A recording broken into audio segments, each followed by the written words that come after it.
souci, n'hésitez pas à éteindre votre caméra, bien évidemment. Heu, on va vous inviter à couper les micros, donc on va être, je pense, assez nombreux, aujourd'hui, pendant la rencontre pour éviter, les bruits parasites. Et par contre, utilisez le chat pour poser vos questions. Il y a plusieurs personnes, de l'équipe d'organisation qui vont vraiment essayer de suivre le chat pour, y répondre et puis ça permettra aussi de relever peut-être des questions pour le temps d'échange qu'on prévoit plutôt à la fin du webinaire. Et donc comme je vous l'ai déjà un peu expliqué, donc un lien Klaxoon, vous a été partagé. Donc l'objectif, c'est plutôt, d'y aller juste quand on aura, les petits moments de quiz. Et je laisse la parole aux premières intervenantes, donc Karine et Émilie. Hop, bonjour à toutes et à tous. Est-ce que je peux prendre la main sur le défilement ou Non, c'est c'est moi qui vais le toi? faire. C'est Ouais. toi. D'accord, OK. Donc c'est juste pour rappeler, hein, c'est quelques éléments de contexte. En ce qui concerne ce premier webinaire donc sur les PAT et changement climatique. Donc, c'est la diapositive d'avant, Christelle, s'il te plaît. Donc, sur ces éléments de contexte, il en manque une. Bon, c'est pas grave. Donc, c'est pas grave. Sur ces éléments de C'est ça? contexte, donc, non, c'est bon. Vas-y, remets, c'est pas grave. Je viens D'accord. de voir effectivement qu'elle avait été masquée. En fait, en 2010, on a eu la première loi de modernisation de l'agriculture et de la pêche et qui a vu apparaître le programme national de l'alimentation. Donc, après 2018, je fais très rapide, hein, la loi Egalim qui fait suite aux États généraux de l'alimentation. Et puis, la loi climat et résilience en août 2021 qui a donné effectivement des éléments de compréhension et fait un lien direct entre alimentation, climat et résilience. Donc, au niveau de la politique nationale de l'alimentation, elle doit permettre d'assurer à la population donc, l'accès population, à une alimentation sûre, saine, diversifiée, de bonne qualité et en quantité suffisante. Donc ça, c'est une première chose. Produite dans des conditions économiquement et socialement acceptables, et surtout ce qui doit contribuer à l'atténuation et à l'adaptation aux effets du changement climatique. Donc clairement, hein, au niveau de la politique nationale de l'alimentation, il faut chercher à favoriser l'atténuation et l'adaptation aux effets du changement climatique. Donc sur la diapositive suivante, pour vous préciser, donc on en est sur le 3e programme depuis la loi de modernisation de 2010. Et donc, on a une articulation avec le programme national de nutrition santé.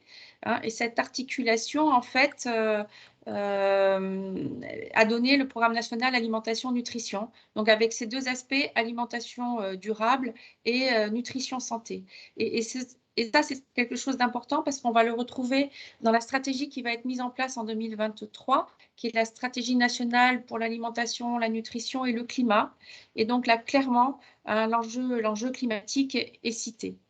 Donc, en ce qui concerne le travail sur la politique nationale de l'alimentation, on a deux leviers hein, sur lesquels on s'active, les projets alimentaires territoriaux et la restauration collective.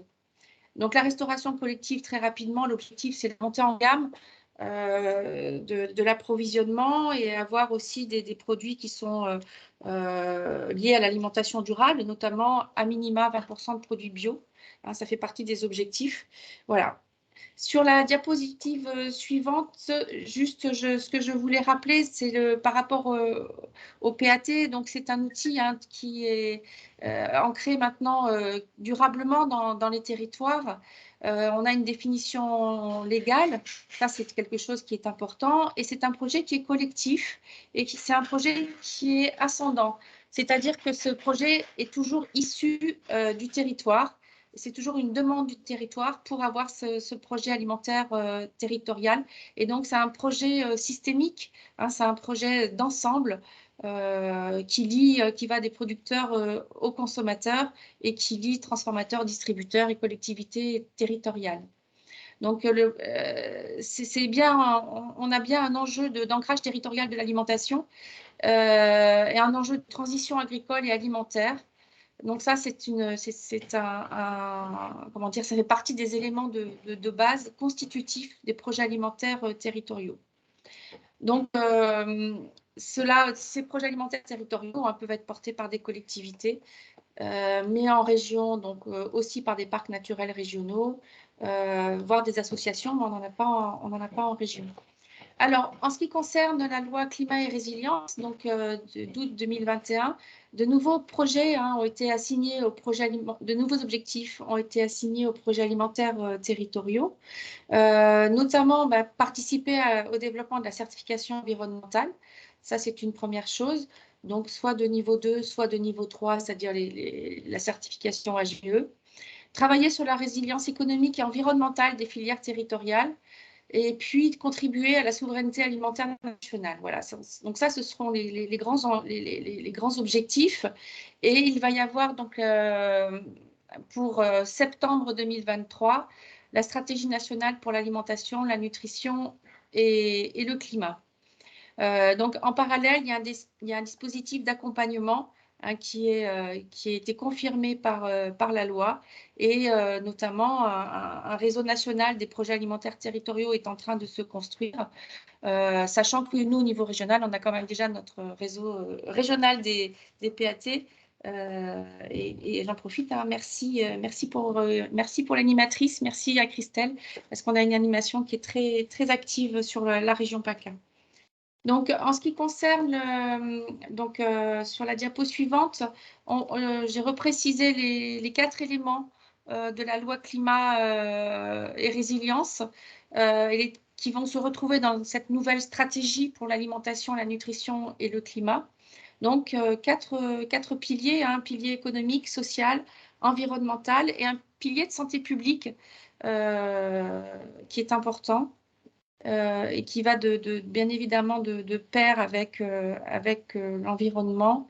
Et on voit clairement indiqué dans la loi, pour les PAT, prendre en compte le changement climatique dans l'évolution du système alimentaire. Donc, je voulais signaler, c'est vraiment un objectif clairement mentionné.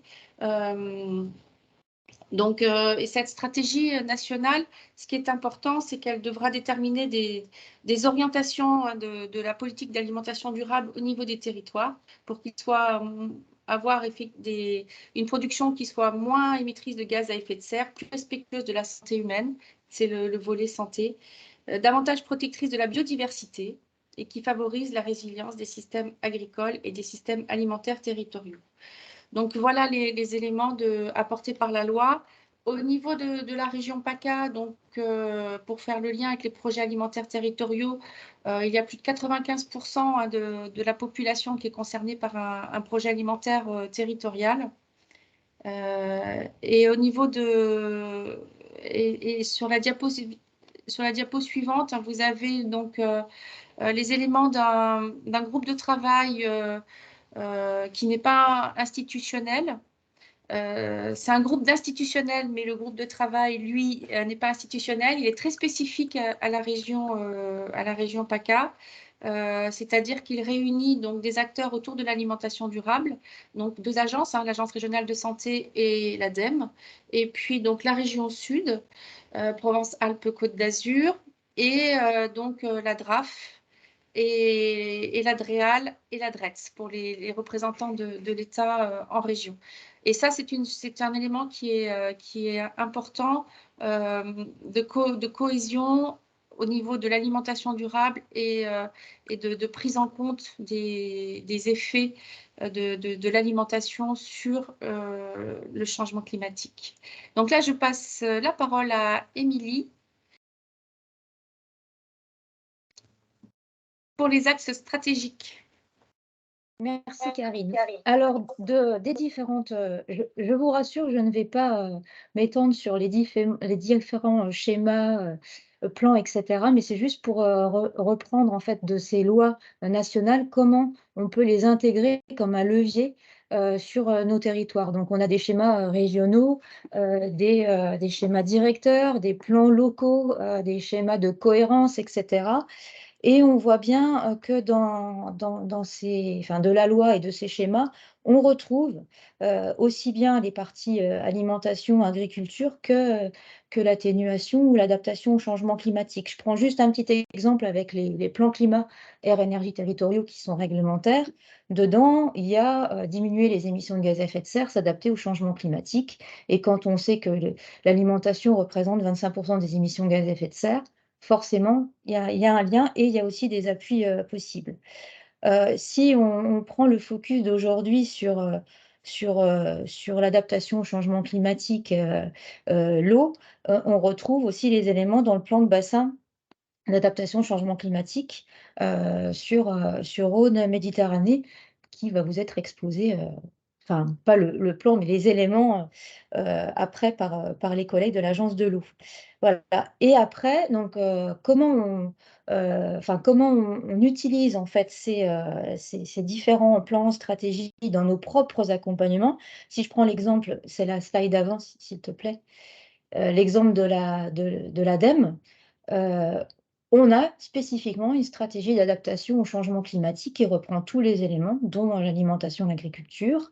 On s'appuie bien sûr sur le plan national d'adaptation au changement climatique et on utilise le travail d'observation avec les indicateurs, par exemple, de l'ONERC sur l'Observatoire national des effets du réchauffement climatique. Et on intègre aussi tout ça dans notre stratégie bioéconomie de l'ADEME. Voilà. Donc on peut passer à la suivante où effectivement on va voir comment on peut, de ces différentes stratégies, finalement retrouver après, on va aller on va diminuer d'échelle pour aller vers de l'opérationnel en fait.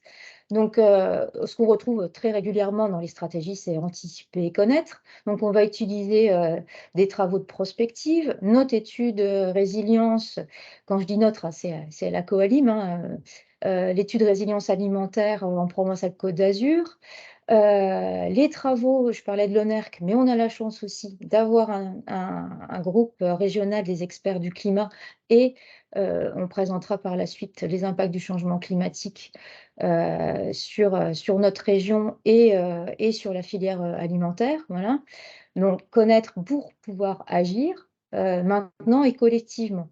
Donc là, un exemple qui sera présenté dans le deuxième, du teasing en même temps sur le deuxième webinaire sur l'accompagnement au changement climatique des filières alimentaires. Donc on voit bien en fait que de ces stratégies nationales, on découle sur des actions plus locales et on le voit bien, de massifier et d'expérimenter en parallèle, puisque il y a une urgence à faire plus, mais aussi à continuer à expérimenter, voilà, et toujours s'améliorer en continu. Donc on peut passer à la suite. Donc là, déclinaison plus opérationnelle avec la stratégie bioéconomie. Donc, on retrouve la gestion durable des sols, voilà, un enjeu dont on va parler aussi. Le développement de systèmes alimentaires durables, et c'est dans ce cadre-là, dans cette stratégie, dans cet axe qu'on retrouve l'accompagnement des projets alimentaires territoriaux et qu'on retrouve des actions comme ancrer l'alimentation durable, développer des solutions environnementales, voilà. Donc, et réduire le gaspillage, les pertes alimentaires. On retrouve des actions qui vont être de plus en plus concrètes.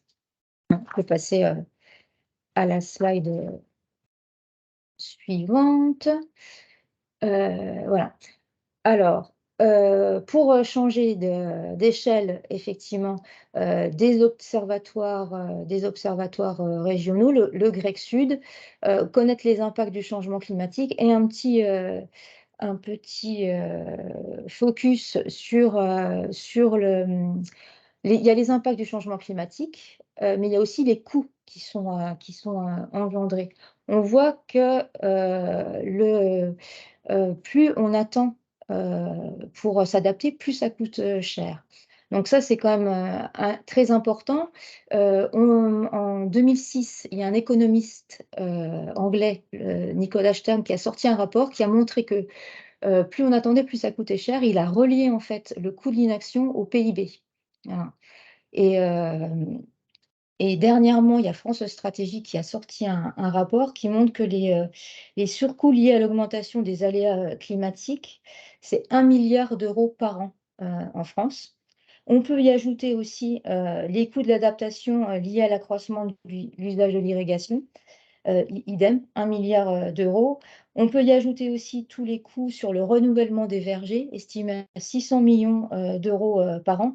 Donc, on voit que ce sont des coûts colossaux et qu'on a vraiment intérêt à travailler aussi sur cet aspect-là tout au long de la filière. Voilà. Slide suivante. Voilà. Donc là, vous trouvez vous trouvez les ressources dont on vient de parler, le plan de bassin, la stratégie d'adaptation, le plan national, la stratégie bioéconomie, transition 2050, les études, etc.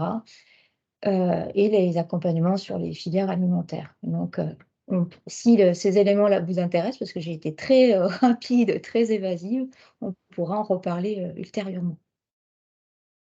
Super, merci Émilie. Et juste pour info, effectivement, le diaporama avec tous les liens pour aller sur toutes ces ressources-là vous seront communiqués après le webinaire, à la fois sur le site du réseau rural, sur les plateformes ADEME, enfin voilà. Donc tout ça, vous pourrez récupérer l'ensemble de ces infos et on vous les enverra même peut-être dans un doc à côté pour que vous ayez bien les liens de connexion de toutes ces ressources.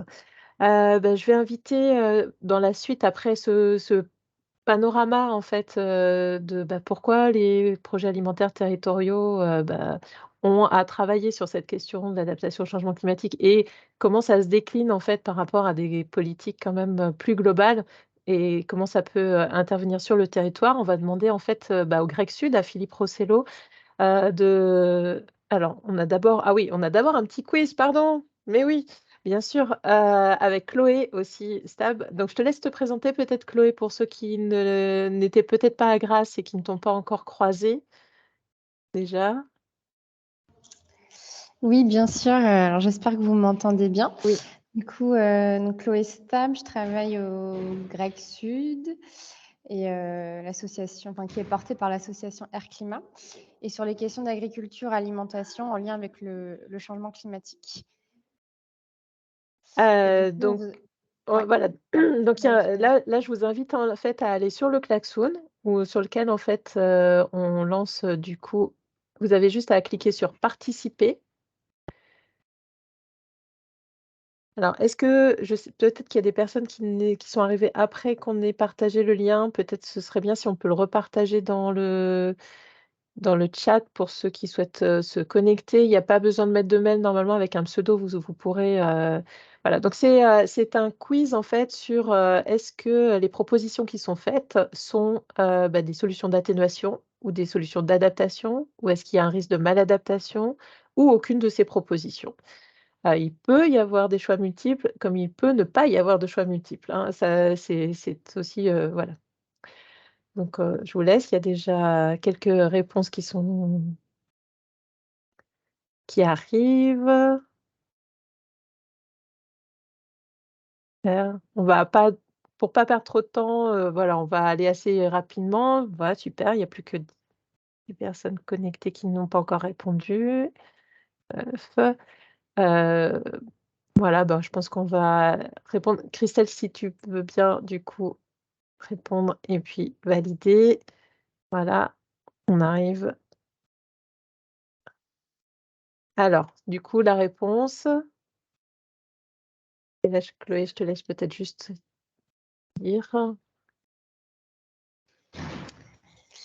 Alors, je sais pas, j'ai pas accès à toutes les Non, réponses de tout le monde. en fait, Ok. on les aura à la fin, seulement les pourcentages. Alors, pour info, oui, si moi, je peux te les donner. Il y a 83% des personnes qui ont répondu qui ont bien répondu. Ok, là, je vois que la personne au partage d'écran a eu la réponse correcte. Donc, c'était bien une solution d'adaptation. En fait, le fait de jouer sur la sélection génétique permet de justement faire face aux épisodes de sécheresse qui vont être plus intenses, plus longues et sûrement plus fréquentes dans l'avenir. Et même on l'observe aujourd'hui. Et de lutter aussi contre les nuisibles qui ont des conditions plus favorables pour se développer. Merci. Question suivante. Donc, Est-ce que mettre en place un marché paysan, voilà, c'est une solution d'atténuation, d'adaptation, un risque de maladaptation ou aucune de ces propositions?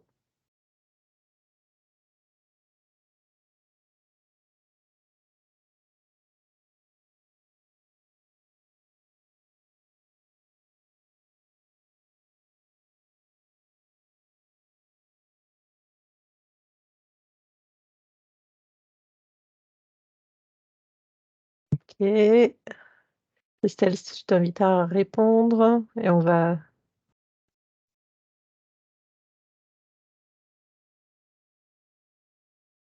donc là, on a 48 qui ont mis solution d'atténuation, 25 solution d'adaptation, 29 aucune de ces propositions et 9 un risque de maladaptation.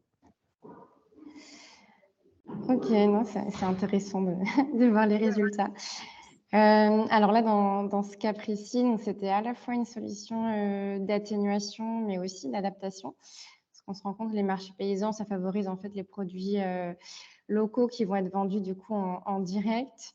Et ça peut favoriser aussi des producteurs en agriculture biologique, du coup, qui n'utilisent pas d'intrants chimiques, qui émettent des émissions, qui émettent des gaz à effet de serre, qui permettent aussi de préserver les sols.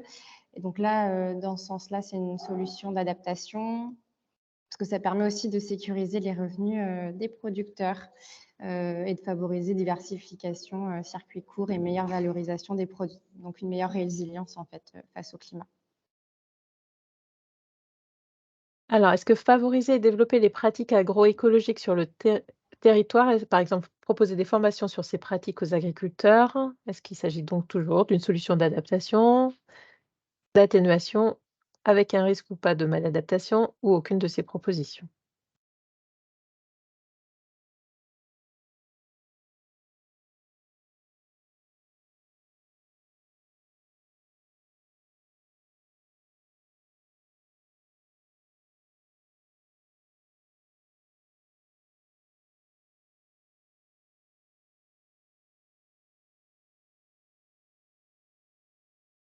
Tu peux répondre.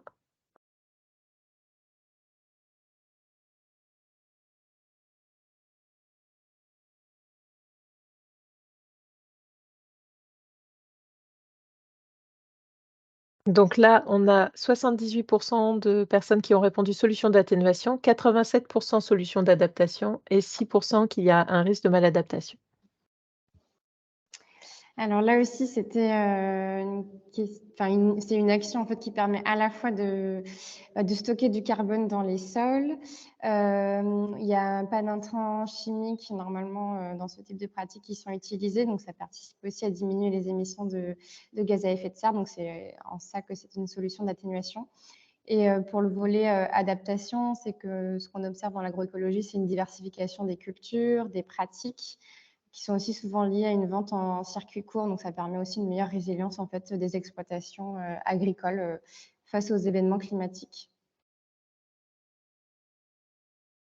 4e question, est-ce que rafraîchir les bâtiments agricoles d'élevage ou de stockage, est-ce que ça constitue une solution d'atténuation, une solution d'adaptation? Est-ce qu'il y a un risque de maladaptation ou aucune de ces propositions?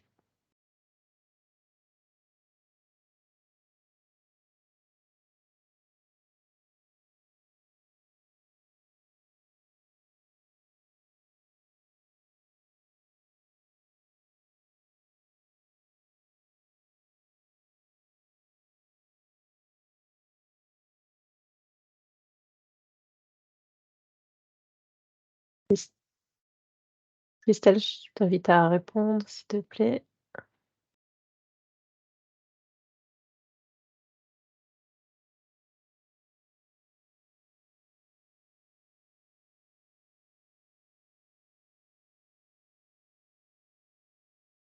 Donc là, on a, 74 de personnes qui ont dit qu'il y avait un risque de maladaptation, 45 que c'était une solution d'adaptation, 22 une solution d'atténuation et 3 aucune de ces propositions. Bah, c'est bien, vous avez identifié le risque, en tout cas, de maladaptation qu'il peut y avoir. Après, là, la question était était assez large, en fait, donc ça dépend quelles actions on envisage pour justement rafraîchir les bâtiments agricoles, hein. Si finalement on fait de l'isolation thermique de bâtiments, si on joue sur la circulation de l'air dans le bâtiment pour rafraîchir, bah, ça participe en fait à l'adaptation. Mais il peut y avoir un risque si, par exemple, on utilise de la climatisation pour rafraîchir le bâtiment, hein, qui est fortement consommateur d'énergie et qui aussi émet des gaz à effet de serre dans sa production ou dans sa chaîne de vie.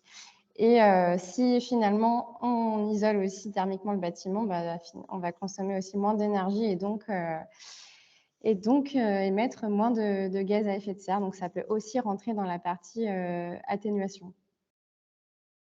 Bien. Et la dernière question, est-ce que créer un nouveau jardin partagé ou réhabiliter d'anciennes friches en faveur de l'agriculture, est-ce qu'il s'agit d'une solution d'atténuation, une solution d'adaptation? Est-ce qu'il y a un risque de maladaptation ou aucune de ces propositions?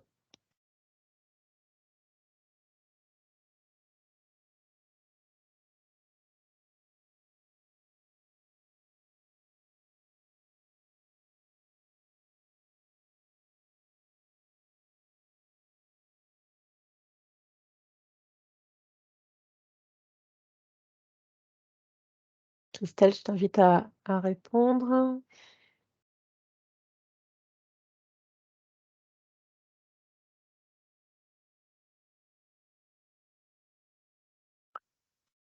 Alors là, on a donc 93 des participants qui ont répondu solution d'adaptation, 87 solution d'atténuation, 32 qu'il y a un risque de maladaptation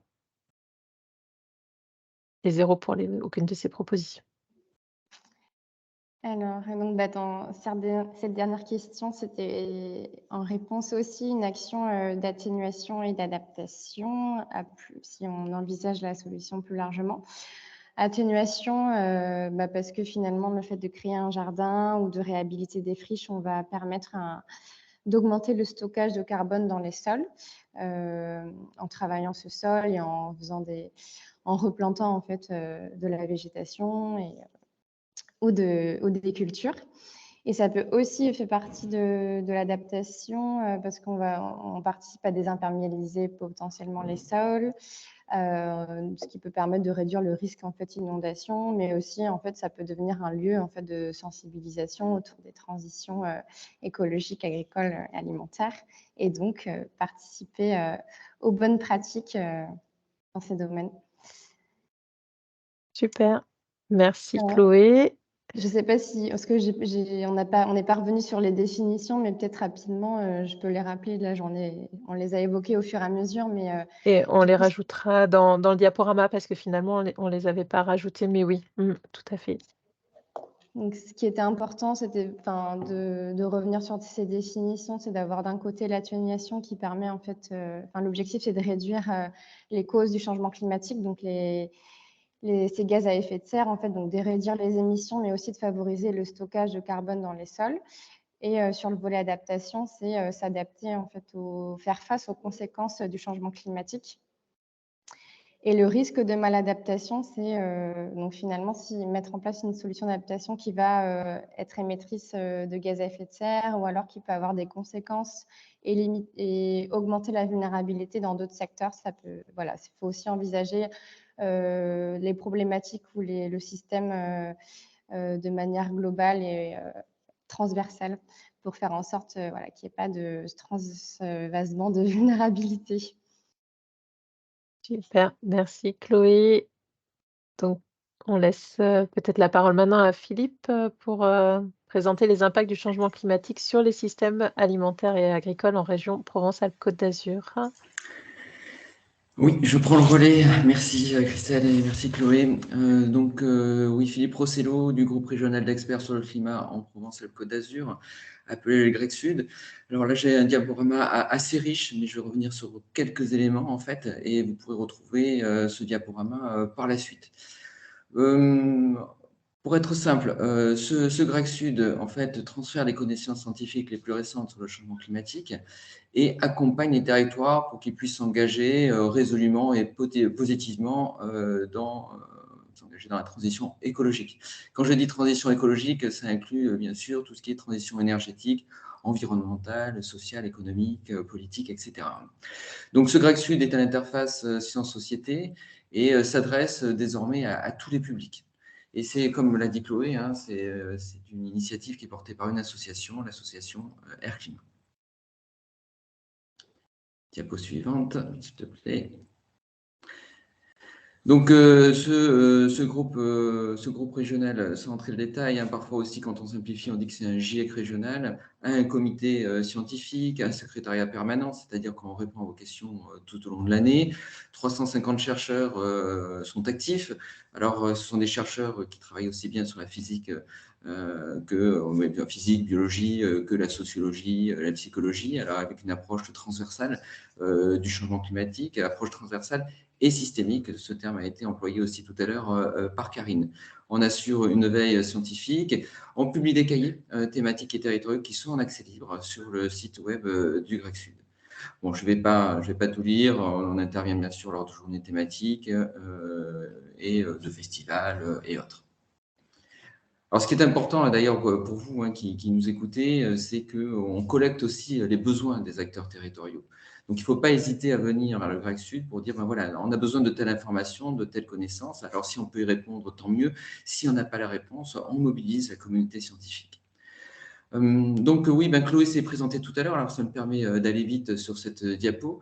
Et donc, parce qu'il y a un poste qui a été récemment, un poste relais ADEME qui a été récemment créé au sein de l'association Air Climat, en connexion bien sûr avec le GREC Sud, avec l'idée de centraliser et diffuser les connaissances scientifiques sur l'agriculture, l'alimentation et le changement climatique, diffuser les outils et ressources, favoriser la prise en compte du changement climatique dans les projets d'alimentation durable et la mise en œuvre de démarches positives, et enfin, contribuer à la dynamique des réseaux régionaux et au partage d'informations. Vous avez les coordonnées de Chloé si vous voulez vous rapprocher d'elle.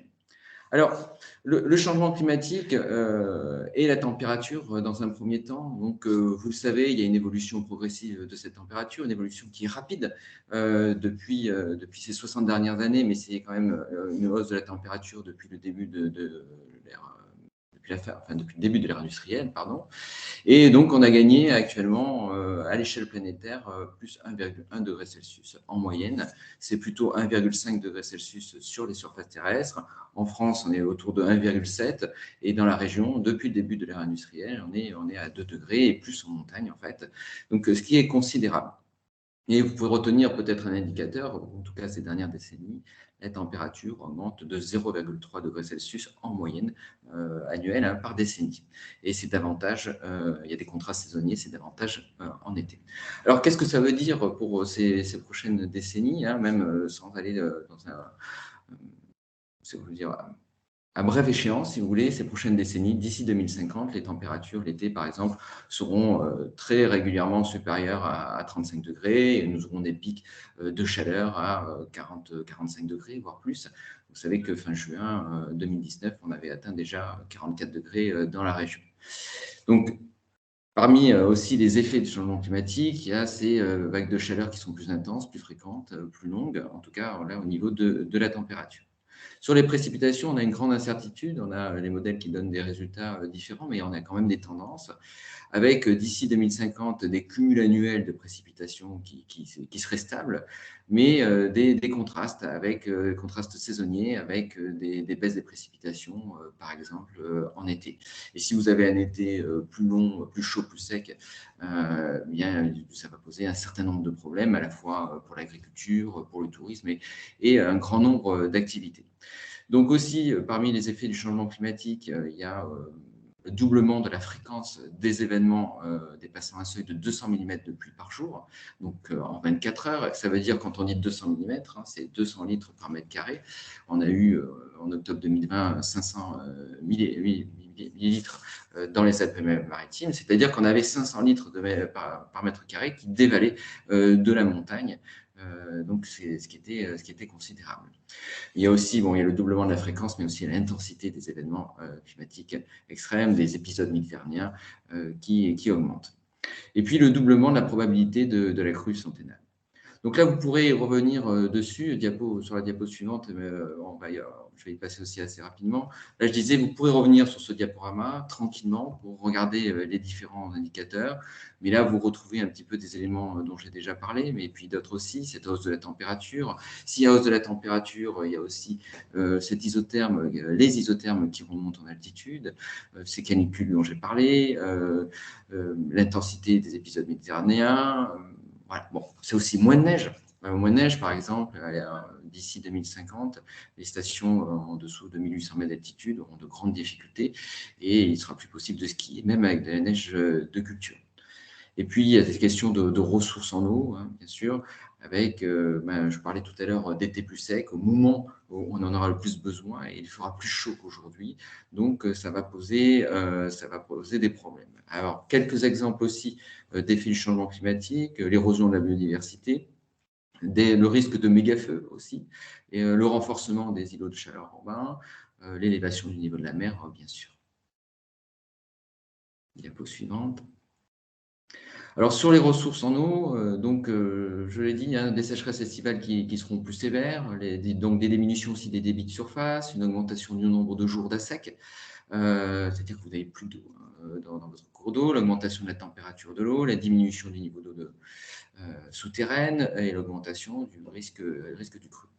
Alors, dans ces éléments, et puis il y en a d'autres, ça va provoquer des tensions sur la ressource, des conflits d'usage et la dégradation de la qualité des milieux aquatiques. Et bien, un conflit d'usage, vous savez que quand on est en pénurie, les gens ne partagent pas toujours. D'abord, ils se servent et après, on voit.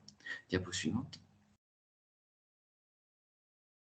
Donc, sur les effets du changement climatique sur l'agriculture, hein, donc modification de la phénologie des plantes, de nouvelles contraintes climatiques qui vont en fait faire souffrir certaines cultures. Il y a le stress thermique, le stress hydrique, les événements extrêmes qui peuvent provoquer par exemple les néchaudages lors des canicules, un risque aussi de rendement plus faible.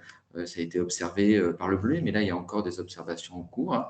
Et puis, il y a le gel tardif, répétitif, qui provoque des dégâts, et puis un coût, Émilie l'a dit tout à l'heure, et puis une augmentation des risques pathogènes.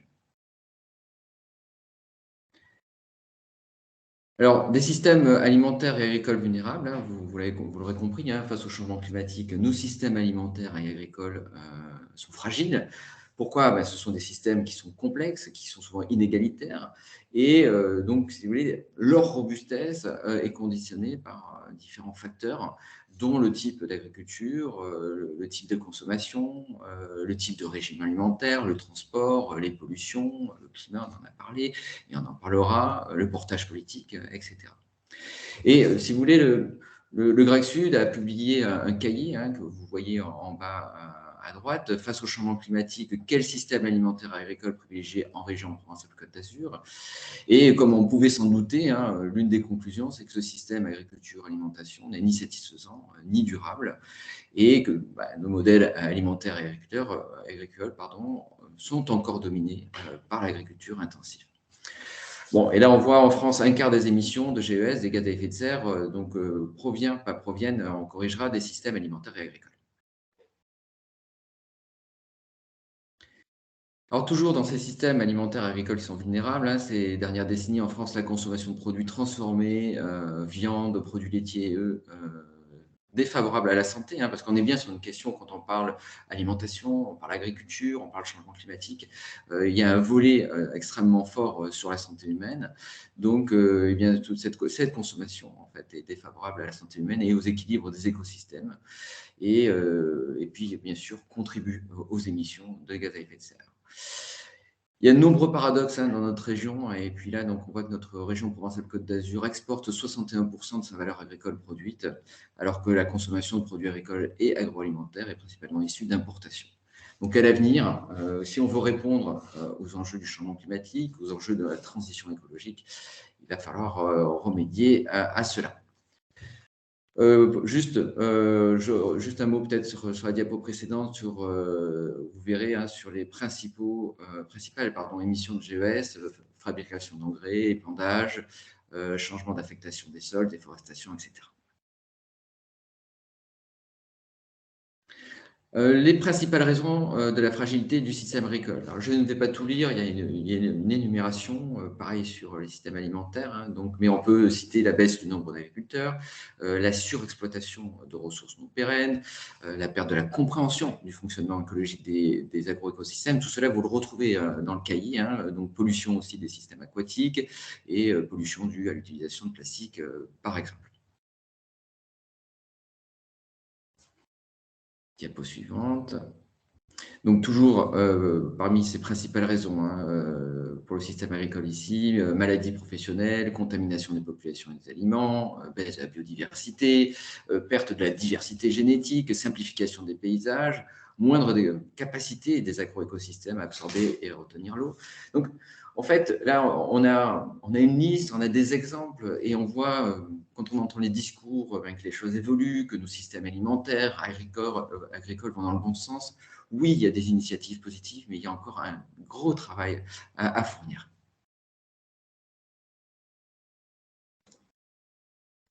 Alors ici, on est sur les principales lacunes du système alimentaire. Donc, trop faible consommation d'aliments végétaux, donc des ingrédients de base d'aliments denses en calories, pauvres en fibres et autres nutriments protecteurs. On a une consommation encore d'une alimentation qui est trop carnée, une surconsommation de produits animaux, donc aussi surconsommation de produits transformés et des aliments très souvent contaminés par des résidus de pesticides. Et là, on en revient bien sûr hein, aux questions de santé, aux questions sanitaires qui sont essentielles, mais pas que. Toujours parmi ces principales lacunes, hein, persistance de fortes inégalités sociales de santé et le gaspillage alimentaire. Le gaspillage alimentaire est source d'émissions de gaz à effet de serre. Bon, d'abord, on gaspille, on jette alors que certains en auraient besoin. Et en plus, on pollue et on émet des gaz à effet de serre qui contribuent au réchauffement climatique.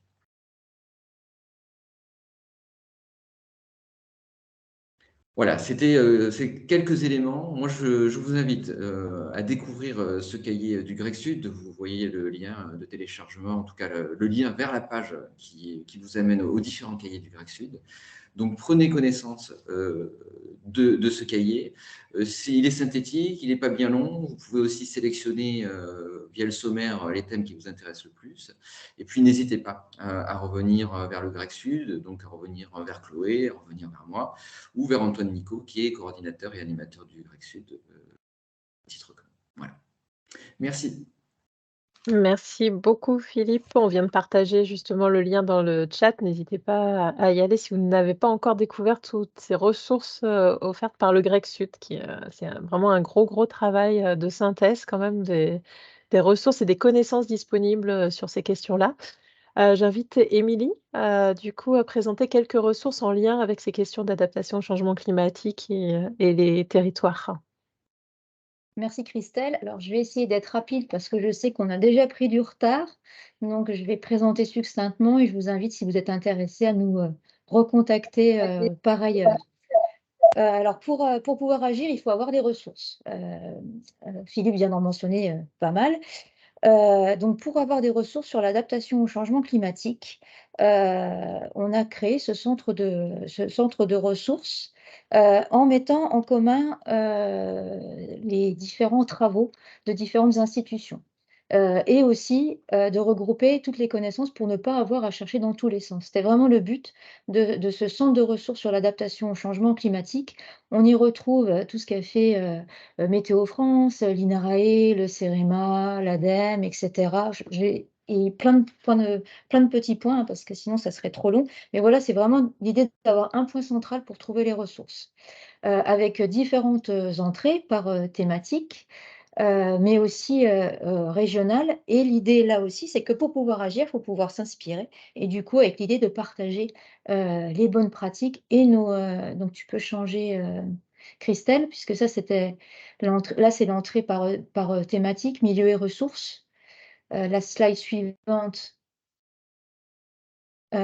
Ça, c'est la partie régionale où on va pouvoir retrouver les initiatives et on va pouvoir partager les expériences. Donc, c'est comme le centre de ressources Optijet que vous connaissez peut-être déjà. Il y a vraiment cette partie, les ressources à disposition, les ressources nationales, etc., les guides, Climator, Explore 2070, enfin, j'en cite qui sont un petit peu en lien.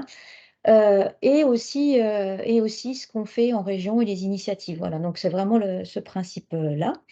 Voilà, on peut passer à la suivante. Voilà. Et de ce centre de ressources nationales, on a aussi à notre disposition, donc là, quelque chose qui n'est pas ouvert à tous, mais qui est restreint aux acteurs de Provence-Alpes-Côte d'Azur, de manière à avoir un outil pour travailler ensemble. Donc, la plupart d'entre vous connaissent déjà, je ne vais pas m'étendre, mais s'il y a des personnes qui veulent plus d'explications, pareil, on est à disposition. On va retrouver un annuaire avec toutes les personnes, un blog pour échanger si on a des questions, les partager avec tous les autres, et aussi une partie sur un agenda avec les événements pour savoir quelles informations à disposition, aussi partager ce qu'on a à connaissance. Voilà. Là aussi, l'idée de coopérer, d'être collaboratif et de diffuser, de partager les connaissances. Voilà, j'ai essayé d'être synthétique, j'espère que c'était bon.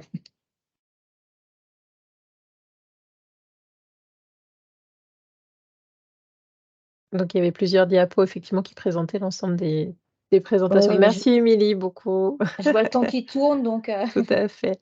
Et bien, donc, on va passer la parole à François de la Chambre régionale d'agriculture et Sandrine de l'ADEME pour nous présenter un petit peu la richesse du sol.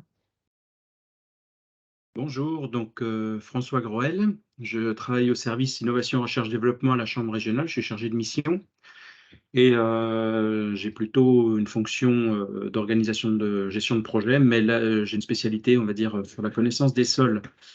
Donc le sol est une interface majeure. Vous voyez sur la gauche un petit extrait, un petit schéma qui présente le sol.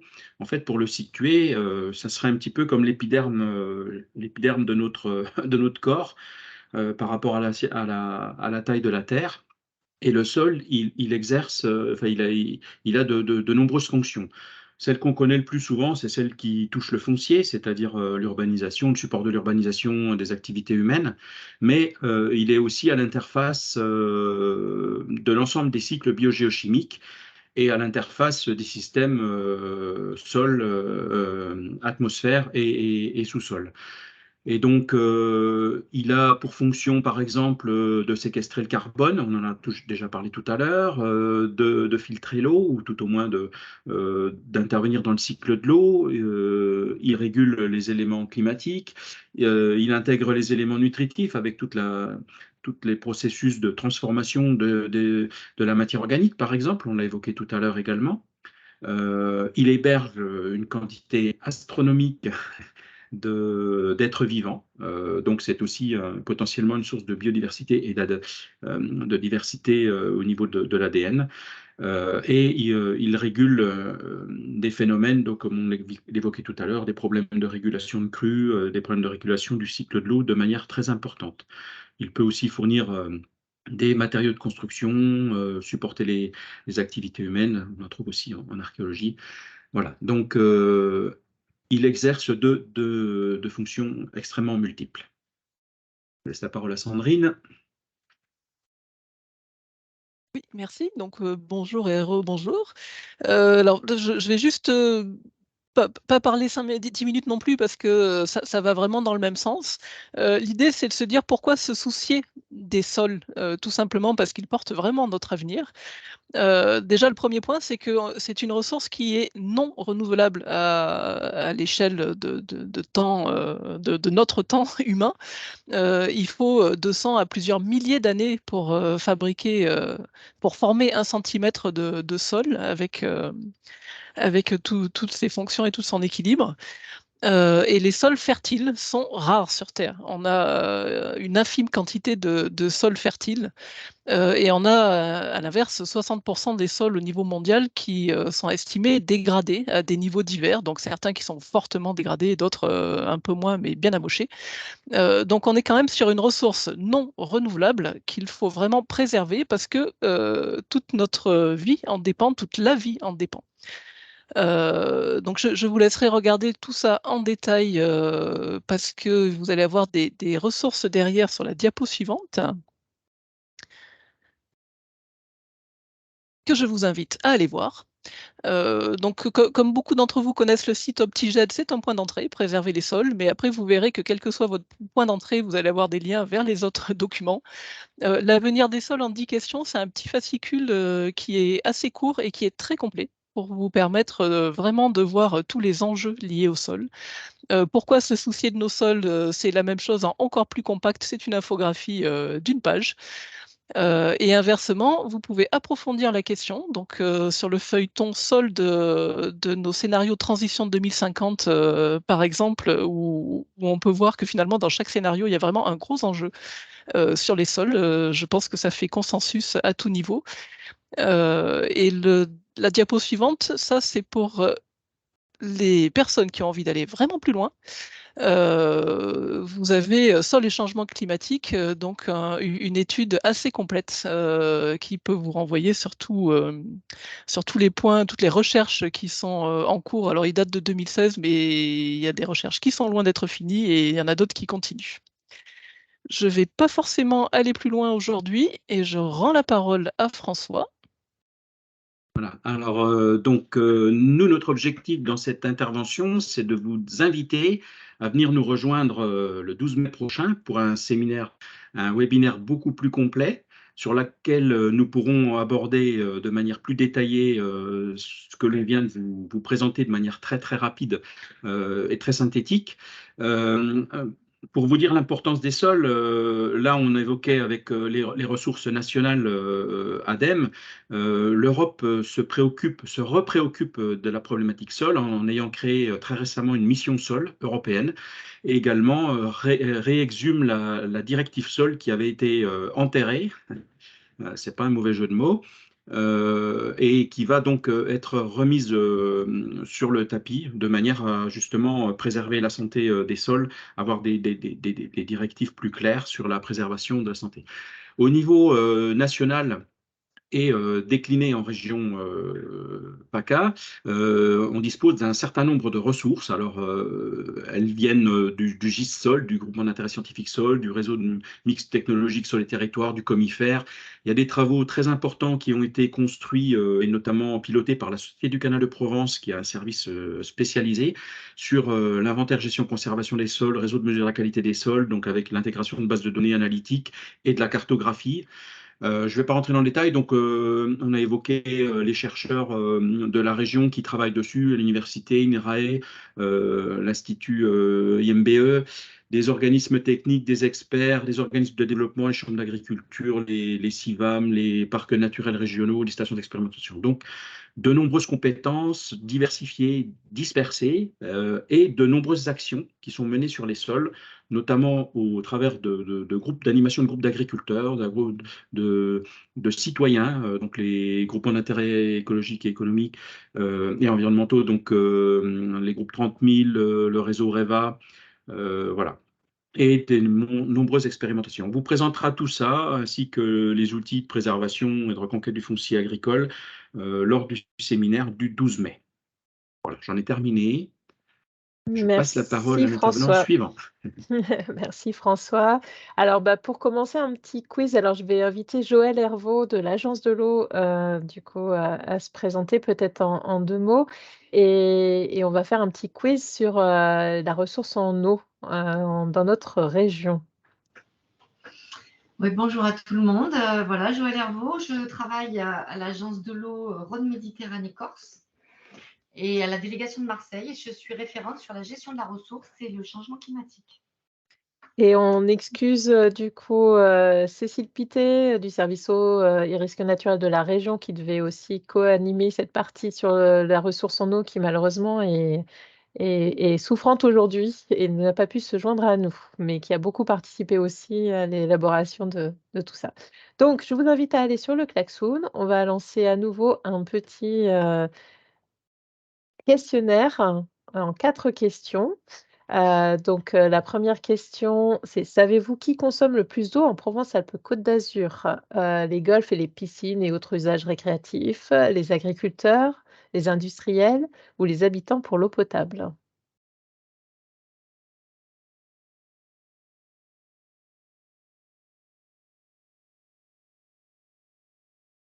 On va attendre encore que les personnes commencent à répondre.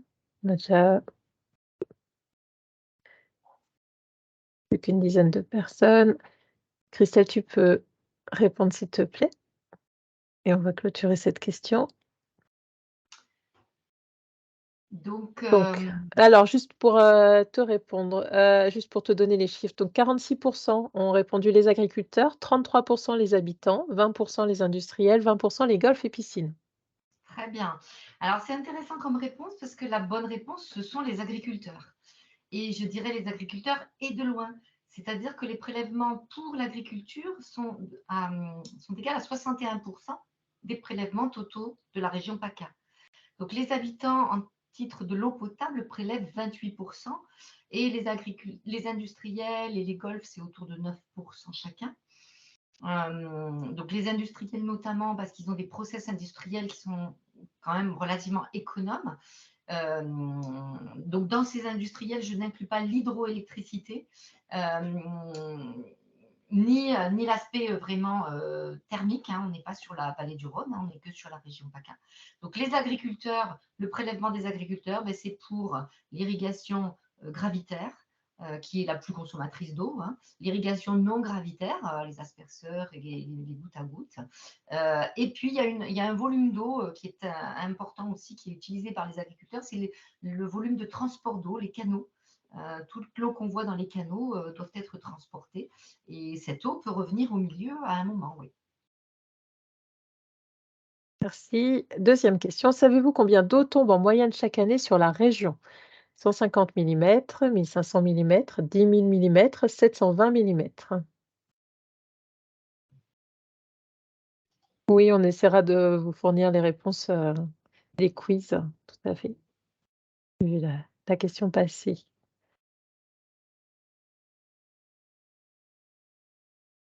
Alors, Christelle, je t'invite à répondre, s'il te plaît.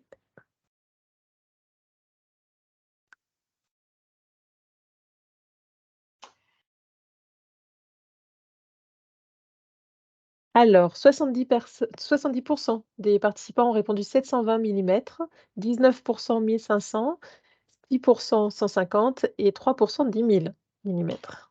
Alors, la réponse, effectivement, c'est 720. En fait, il pleut à peu près 720 en moyenne à Nice, qui est un climat type méditerranéen. Donc, en moyenne, en Méditerranée, en climat méditerranéen, pardon, il tombe à peu près 720 mm d'eau. Il faut juste noter qu'en 2022, donc l'année qui a été particulièrement sèche, l'année dernière particulièrement sèche, à Nice, il est tombé 520 au lieu des 720. Et juste pour vous donner une idée, 520, c'est à peu près ce qui pleut à Grenade, en Andalousie, en Espagne, par an. Et avec le changement climatique, à l'horizon 2050 ou 2100, on tendra vers ce type de climat, le climat de la région de l'Andalousie. Question suivante. Un bassin versant déficitaire, c'est un territoire où le changement climatique va créer un déficit à l'avenir, un endroit où les habitants sont très endettés, un territoire où il n'y a pas d'eau potable, un territoire où les prélèvements sont plus importants que la ressource disponible.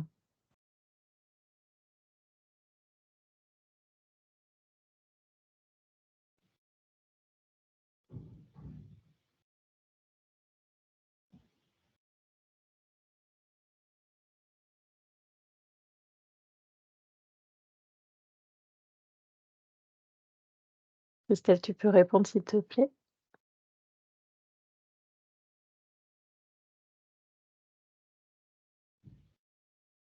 Alors 90 des participants ont répondu un territoire où les prélèvements sont plus importants que la ressource disponible, 12 un territoire où le changement climatique va créer un déficit à l'avenir et 3 un territoire où il n'y a pas d'eau potable.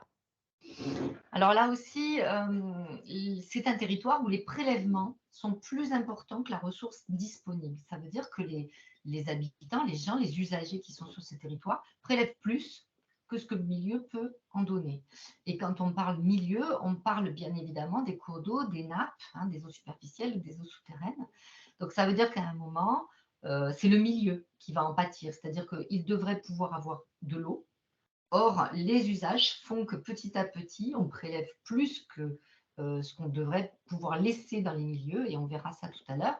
Il faut absolument que les cours d'eau et les nappes continuent à avoir de l'eau. On ne peut pas mettre ces milieux-là à sec. Voilà. Donc, le SDAGE, le schéma directeur d'aménagement et de gestion des eaux, a identifié en PACA 21 territoires qui sont dans cette situation de déficit.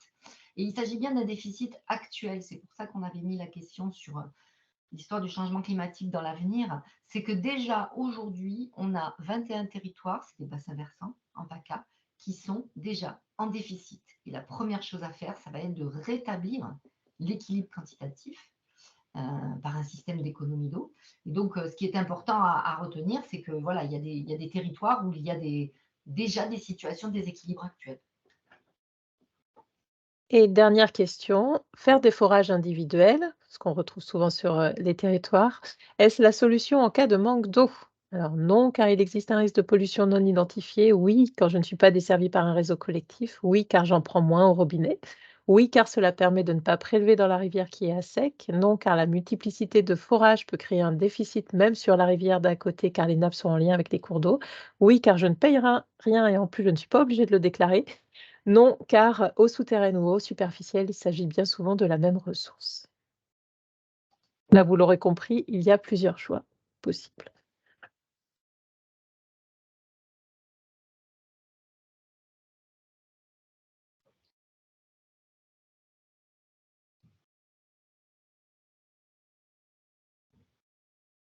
Alors, c'est un petit peu plus long puisque effectivement, il y a plus de possibilités à cocher possiblement. On va attendre encore 10 secondes. Christelle, je vais t'inviter à cocher, s'il te plaît.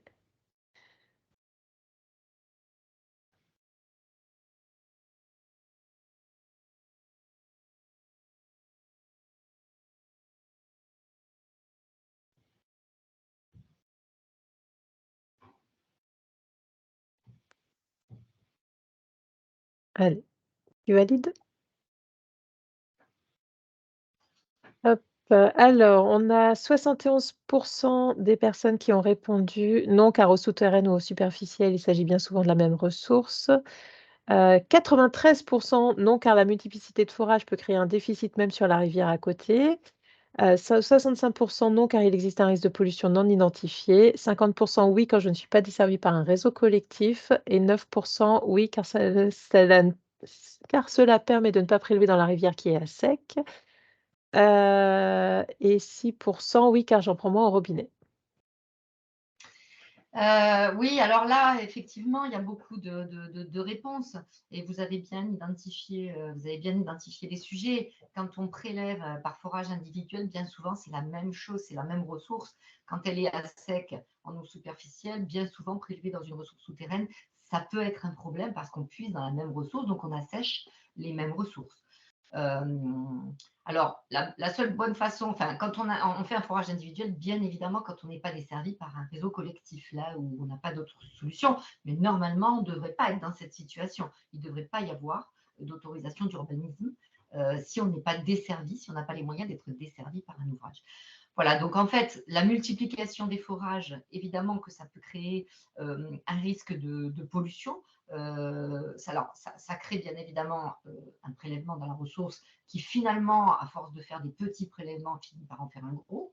En plus, il peut y avoir des problèmes de pollution selon comment l'ouvrage est fait. Et puis surtout, quand à côté, on a un assainissement non collectif, par exemple, il peut y avoir dans les zones de campagne des assainissements non collectifs qui sont à proximité des forages. Voilà. Et donc voilà, il faut aller vers le plus possible les gestions collectives des prélèvements d'eau, pas avoir une réaction vraiment individuelle. J'ai un problème, donc je crée mon forage. Voilà. Super, merci Joël. Et du coup, on va pouvoir enchaîner sur la présentation sur Alors, on va vous mettre dans le chat un lien vers la chaîne YouTube de l'Agence de l'eau et en particulier un lien vers un film sur le partage de l'eau qui est super intéressant, que vous pourrez regarder, qui dure 4 minutes. Là, bon, déjà, on a le timing qui est un peu dépassé, puis on a eu on va avoir des soucis techniques pour la présentation du film, donc on le passe, mais on vous met le lien là dans le chat et je laisse Joël présenter les diapos. Oui, vous pourrez aller voir ce film. C'est un petit film d'animation qui est assez bien fait. C'est l'agence qui l'a fait, l'agence de l'eau, mais il est court, il dure 3 minutes. Vous pourrez le réutiliser très facilement en termes d'animation et ça vous donne une bonne idée de les ressources en eau en PACA et le changement climatique. Mais voilà, donc la région, vous la connaissez, c'est simplement de dire que voilà, on a beaucoup de cours d'eau en région PACA qui est liée à la formation de notre région. On a toute cette zone de montagne qui vient alimenter toutes ces grandes zones de plaine. Et du coup, ça crée des très gros contrastes. On a des cours d'eau qui sont en pente à cause du relief. Et donc, on a un climat méditerranéen qui crée de forts contrastes. Des endroits où il fait très chaud, des endroits où il fait très froid, des secteurs où il y a de la neige, des secteurs où il y en a. On est en plaine méditerranéenne. Alors, ça crée évidemment une biodiversité qui est très intéressante. La région PACA accueille énormément de biodiversité. 50% des amphibiens et de poissons de métropole sont présents en PACA, par exemple.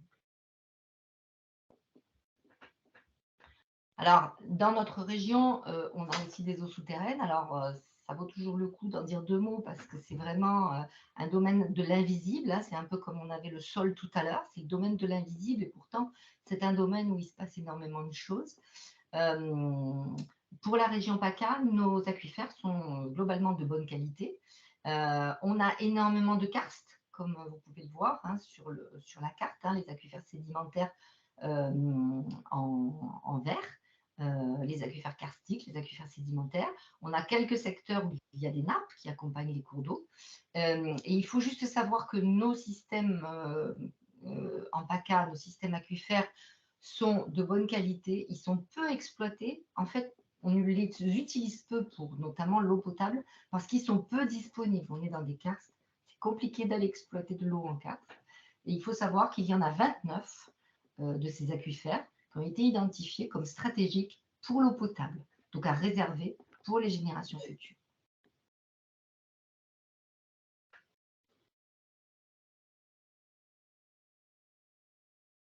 Alors, on a de la chance d'avoir en région Provence-Alpes-Côte d'Azur une structuration d'acteurs. Donc là, vous ne voyez pas forcément bien sur cette carte, mais ça peut être une très bonne ressource pour vous.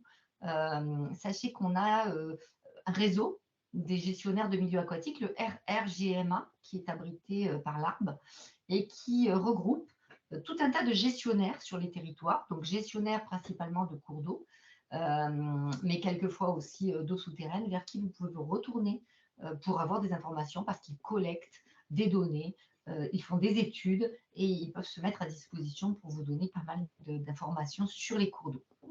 Voilà, diapo suivante. Alors, la particularité de la région PACA, c'est que nous avons un système de grand transfert d'eau. C'est vraiment une particularité en PACA. Alors, ça a été créé il y a très longtemps, ce réseau de canaux qui est structurant, qui permet de prélever de l'eau, vous voyez sur la carte de gauche, depuis Serre-Ponçon et Sainte-Croix et Castillon, donc depuis la Durance et le Verdon, et de transporter cette eau vers les départements littoraux par un système de canaux. Donc les canaux d'eau potable, les canaux agricoles, le canal de Marseille qui arrive donc jusqu'à Marseille, le canal EDF qui part de Serre-Ponçon et qui arrive dans l'étang de Berre à Saint-Chamas, le canal mixte qui est un canal agricole et les canaux de la Société du canal de Provence qui desservent toute la région jusqu'au Var, voilà, en limite des Alpes-Maritimes. Et ce réseau de canaux nous a permis de nous mettre à l'abri des sécheresses. Mais quand vous voyez sur la carte de droite, en fait, les territoires desservis, ce n'est pas toute la région PACA. Il y a un grand nombre de territoires qui sont desservis par les canaux d'irrigation, mais il y a aussi, y compris dans le bassin de la Durance, des territoires qui ne sont pas desservis. Et je dirais que par rapport aux 2 milliards de mètres cubes qui sont prélevés dans la région PACA, vous voyez dans le graphique tout en haut qu'ils sont prélevés dans les eaux superficielles par l'intermédiaire notamment de ces grands canaux. On prélève finalement assez peu dans la partie eau souterraine. Et en fait, ce réseau de canaux nous a mis à l'abri de la sécheresse, c'est vrai. Mais quelque part, on n'a pas tellement cultivé cette culture de la sécheresse et on se retrouve avec des territoires, notamment sur le littoral, qui sont aujourd'hui desservis par de l'eau qui vient des Alpes. Et les gens ne se posent plus forcément la question de savoir si cette eau elle est disponible en quantité et d'où elle vient parce qu'on l'utilise pour nos usages communs. Voilà. Et qu'on peut se retrouver dans des situations où sur le territoire du littoral, on a des gens qui sont desservis par les canaux de la Société du Canal de Provence et des gens qui ne sont pas desservis par ces canaux et qui donc ont des alimentations locales qui peuvent venir à être déficitaires, à être rares. Voilà. Diapo suivante. Donc, effectivement, cette disparité Alpes-littoral, on la retrouve dans les prélèvements. Vous avez les petites barres là sur la photo, sur la carte qui représente à gauche en vert les volumes qui sont prélevés en région PACA par département. Et puis la petite barre rose à droite, c'est les volumes qui sont distribués, toujours par département.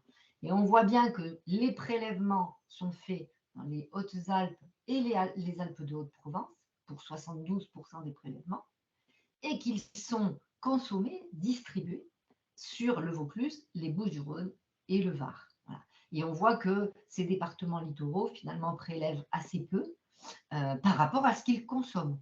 On voit que le département des Alpes-Maritimes est à peu près à l'équilibre, c'est-à-dire qu'ils prélèvent, ce département ne bénéficie pas de grands transferts d'eau, ça s'arrête en limite du département, en limite à Saint-Cassien, et ils prélèvent majoritairement sur leurs ressources de leur département, ils consomment les ressources de leur département. Donc on voit bien que notre région, elle est très bien organisée, mais elle est organisée à partir d'un château d'eau qui est situé dans les Alpes. Diapo suivante. Alors, quand on regarde les différents types de consommation, c'était dans le quiz de tout à l'heure, hein, on voit qu'en vert, on a l'irrigation. Et on a mis en avant la partie transport d'eau brute, c'est-à-dire le canal, la partie vraiment canal. En vert clair, irrigation gravitaire. En vert très clair, irrigation non gravitaire. En bleu, vous avez l'eau potable et les autres usages économiques. Et on voit bien qu'à l'échelle de la région, l'irrigation représente 68% des prélèvements. L'alimentation en eau potable, c'est 30%, c'est 28 à 30%. L'industrie, 2%. Voilà, et on voit se dessiner la carte d'identité de nos territoires avec les départements littoraux qui sont plutôt eau potable, Var et Alpes-Maritimes, et les départements alpins qui sont plutôt à vocation irrigation, qui pratiquent beaucoup l'agriculture irriguée, et le département des Bouches-du-Rhône qui mélange un peu les deux situations. Diapo suivante. Donc, ce sont des données 2021 de l'Agence de l'eau. Hein. Alors, l'histoire des territoires déficitaires, comme on a dit tout à l'heure dans le quiz, hein, quand on regarde la carte de gauche, ce sont les territoires où en marron, on est déjà déficitaire et en jaune, on est dans un équilibre très fragile. Ce sont les cartes qui ont été élaborées à l'occasion de l'état des lieux d'usage, schéma directeur d'aménagement et de gestion des eaux 2022-2027. Et donc, on a mis en place un outil pour résorber ces déséquilibres, parce que l'objectif, c'est bien de résorber les déséquilibres pour permettre à ces territoires d'être plus résilients, notamment face au changement climatique. C'est de se dire, voilà, si déjà on est à l'équilibre au niveau des prélèvements, on pourra absorber plus facilement des évolutions climatiques qui vont arriver. Donc, sur les territoires qui sont à droite, les territoires en vert, se sont mis en place des PGRE ou PTGE, c'est des acronymes que vous allez entendre, des plans de gestion de la ressource en eau et des plans territoriaux de la ressource en eau, où on regroupe un certain nombre d'acteurs et on identifie les actions d'économie d'eau. Donc, ça veut dire que sur ces territoires, pour vous, animateurs de PAT, c'est des territoires où il y a des difficultés relatives à l'eau. Voilà. Donc, les économies d'eau sont vraiment indispensables à faire sur ces territoires. Et en orange, vous voyez qu'il nous reste un territoire, c'est la Bresque, où nous avons à élaborer le PTGE. Voilà, diapo suivante. Donc l'année 2022, qui fait maintenant notre année de référence, une année ordinaire, en 2050, je ne le redéveloppe pas plus parce que le grec l'a très bien fait auparavant. On voit la carte des territoires où il y a eu des restrictions de sécheresse l'année dernière, et elle parle d'elle-même. Dans tous les territoires en rouge, on est passé en crise sécheresse. Donc là, on est au niveau les plus hauts de restriction des usages. Mais cette année 2022 sera amenée à se reproduire. Et on entame l'année 2023 dans une situation de tension déjà vis-à-vis de l'eau très importante et où les restrictions ont déjà démarré. Diapo suivante. Alors voilà, je ne détaille pas du tout cette diapositive avec l'augmentation de l'intensité des événements méditerranéens qu'on a vu depuis le début de l'année. Donc voilà, l'eau, bien évidemment, quand on parle climat, on parle GES, mais il faut aussi savoir que l'eau, c'est le support de toute activité, de toute vie et de toute biodiversité et d'usage pour nous aussi. Donc, voilà, la disponibilité de la ressource en eau, ça va vraiment être le sujet, où ça fait longtemps qu'on travaille dessus, mais ça va devenir un sujet de plus en plus prégnant. Diapo suivante. Voilà, il faut juste savoir, tout à l'heure, on a parlé des territoires déficitaires. Et un territoire, il est déficitaire quand finalement, on prélève plus que ce que la ressource peut donner. Mais il faut toujours imaginer que les milieux sont aussi un usage, c'est-à-dire qu'il faut laisser de l'eau dans les milieux. Si on n'a pas d'eau dans nos cours d'eau ou dans nos nappes ou dans nos zones humides, on va avoir des pertes de biodiversité extrêmement importantes. Et plus la SEC va être long, et plus les atteintes à la biodiversité vont être fortes. Donc, les milieux, donc le SDAGE identifie la notion de bon état. Un bon état, c'est le moment où les pressions sont acceptables pour avoir des milieux qui vivent bien. Et j'ai mis cette petite phrase qui dit qu'en région PACA, la place que prendra le milieu dans la répartition de la ressource démontrera si on a réussi à répondre aux défis du changement climatique. C'est-à-dire quand on aura donné au milieu ce dont il a besoin, et nous, on prendra le reste. Voilà, diapositive suivante. Alors, agir face au changement climatique, on l'a bien vu dans les quiz, les actions d'atténuation ou les actions d'adaptation. Les actions d'atténuation, il y en a beaucoup moins parce que c'est difficile, c'est assez complexe, mais il faut travailler sur le long terme, repenser par exemple l'aménagement du territoire, et puis bien évidemment travailler à toutes les solutions d'adaptation qui commencent par la sobriété des usages. On n'a pas forcément appris à économiser l'eau. Elle arrive au robinet et on ne se pose pas la question de d'où elle vient. Est-ce que ma ressource est disponible ou pas? Et donc, rechercher tous les gisements d'économie d'eau, gérer de façon collective, moderniser nos infrastructures en irrigation, par exemple, pour éviter des gaspillages ou des maladaptations. Voilà. Et avec des bénéfices, bien évidemment, sur la biodiversité et la santé, en utilisant toutes les solutions d'adaptation fondées sur la nature. Diapo suivante. Voilà, donc vous avez, je pense que Christelle, vous reprenez la main sur la partie ressources, où je présente cette diapo. Oui, c'était les ressources vraiment en lien avec l'eau, mais effectivement, vous les retrouverez. Elles ont été pour certaines un peu citées. En tout cas, c'était surtout de signaler qu'il y a un observatoire régional de l'eau et des milieux aquatiques, du coup, hébergé par, l'Agence régionale, de biodiversité et d'environnement, l'ARB, donc dans lequel il y a quand même beaucoup de ressources. Tu peux peut-être juste dire un mot là-dessus, voilà, sur, les ressources disponibles? Tout à fait. Alors, donc, tout à l'heure, je vous ai parlé du RRGMA, du réseau des gestionnaires de milieux aquatiques, mais vous avez, qui est hébergé aussi par l'ARB, mais vous avez aussi cet observatoire, vous pouvez y aller. Il y a des publications qui sont faites qui s'appellent Regard sur l'eau, par exemple. On essaye d'en publier assez régulièrement pour donner les grands chiffres, là, dont je vous ai parlé tout à l'heure. Vous avez des données aussi disponibles sur ce site par bassin versant, sur des fiches ressources.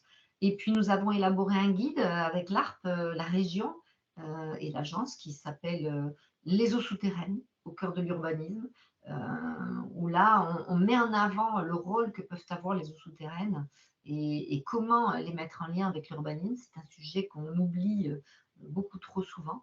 Et puis sur le changement climatique, bien sûr, le grec en a déjà parlé.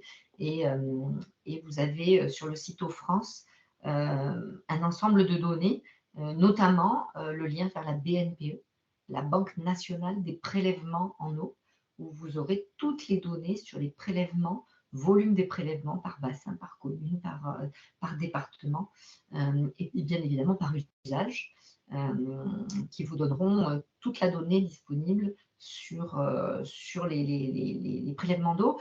Alors bientôt, nous allons sortir un plan d'adaptation, plan de bassin d'adaptation au changement climatique qui est en cours de révision. Ce plan d'adaptation, c'est un document cadre. Alors, il est fait au niveau du bassin. Donc, le bassin, c'est le bassin Rhône-Méditerranée, c'est-à-dire que ça va du Léman, la frontière espagnole, jusqu'à la frontière italienne, qui donnera les grandes orientations relatives à l'adaptation du changement climatique dans le domaine de l'eau. Eh ben, merci beaucoup Joël, pour, cette présentation. Donc, voilà, dans les messages un peu, clairs, hein, c'est attention, dans notre région, les contextes sont très différents en fonction des territoires. Voilà, il y a des territoires qui sont plus ou moins, sécurisés par les transferts, mais on l'a vu, même les transferts, on sait aussi maintenant que ça a une limite et que ça va nécessiter quand même des vrais, enfin des vrais enjeux, et des vraies actions d'adaptation. Mais il y a des territoires qui sont déjà sur des, vraies questions de déficit et donc sur lesquels il faut s'interroger sur ces questions, de ressources en eau et donc sur, le site, de l'ARBE, vous avez aussi les liens vers le réseau régional des gestionnaires de milieux aquatiques et on vous invite vraiment à aller rencontrer les partenaires sur vos territoires, les gestionnaires de ces milieux pour, pouvoir avoir un peu des informations sur qu'est-ce qui va se passer sur notre territoire par rapport à la question de l'eau. Alors, on est un petit peu loin du timing. Émilie, du coup, il y avait quand même des propositions de ressources qu'on va vous fournir aussi en plus. Je ne sais pas si tu veux en dire quand même 2 mots et puis on va essayer de vous garder juste un petit quart d'heure en plus pour voir un peu les questions que vous pourriez avoir. Mais peut-être quand même, Émilie, tu veux dire 2 mots sur toutes ces ressources-là quand même? Ou Oui, très rapidement, parce que je pense que c'est important de laisser place je aux pense. échanges. Juste pour balayer très rapidement, pour dire qu'il y a de nombreuses ressources à disposition. Des outils un peu plus, peut-être la deuxième slide, pour avoir des informations, je pense à l'outil Drias, et maintenant, voilà, là, et notamment une partie, un Drias Eau. On va dire que c'est un teasing et aussi une démarche de l'ADEME pour accompagner sur le changement climatique, aussi bien la slide d'après, du coup, je fais vraiment dans le teasing, pour accompagner les démarches d'adaptation d'un territoire au changement climatique de manière générale, aussi bien sur la stratégie que de connaître les vulnérabilités et après d'accompagner sur la mise en place de mesures d'adaptation au changement climatique. Donc voilà, je pense que ça vaut le coup d'en reparler ultérieurement, mais au moins vous aurez déjà les infos pour jeter un coup d'œil et ne pas hésiter à contacter si vous voulez des précisions. Juste un petit mot sur Drias très brièvement, ça permet vraiment d'avoir des informations locales, ça permet d'avoir accès à des cartes si vous voulez faire des présentations sensibilisées, enfin, voilà. Et pas que, hein, j'ai fait un petit focus sur lui parce que j'ai déjà vu les applications qu'on pouvait en faire, voilà. OK et sur Tact, vers qui on peut se tourner éventuellement Ben, à l'ADEME pour, alors avoir des informations? Olivier Blancheton, je vais vous mettre les OK. très bonnes questions, merci Christelle. Je vais mettre les coordonnées dans le fil de discussion. Ça marche et donc vous aurez, aussi d'autres, d'autres ressources, mais sur lesquelles, du coup, on essaiera peut-être d'avoir un petit enfin voilà, qu'on vous laissera Oui, explorer ou celle sur l'adaptation au changement climatique et les filières, on va en parler lors du 2e webinaire. Donc, c'est ça, voilà, super. Donc, c'est aussi un petit, teasing pour, le webinaire du 12 mai à 14h. Ce sera l'après-midi, celui du 12 mai. Donc il y a aussi des petites vidéos qui sont peut-être plus faciles aussi à aller un petit peu regarder, pour, prendre de l'information et voilà. Et oui, donc une veille aussi, mmh, avec une veille mensuelle où il y a énormément d'informations. donc ça, on peut peut-être mettre le lien aussi Bah, effectivement, elles y sur, sont. voilà, Donc, voilà, tout vous est vous là, donc regardez, on s'il y a des choses qui vous intéressent, vous nous recontactez et puis on pourra refaire un échange si nécessaire. voilà, super et on va vous mettre aussi dans le chat un lien vers un formulaire pour, en fait, connaître vos besoins, sur, ces questions d'adaptation au changement climatique pour vos PAT. On va départager, on va vous le mettre dans le chat, ce lien, mais du coup, l'idée, c'est, maintenant d'avoir un petit temps pour, poser des questions si certains souhaitent, avoir des compléments, nous dire un petit peu, voilà, s'il y a des sujets sur lesquels, ils ont été, surpris. Il y avait peut-être des petites questions. Je crois que j'ai vu une question sur les solidarités amont-aval peut-être? Je ne sais pas Sylvie si tu voulais la poser? Je crois qu'il y avait Cécile qui posait une question sur le sol aussi. Voilà, je peut-être, c'est le moment éventuellement si vous le souhaitez de poser ces questions.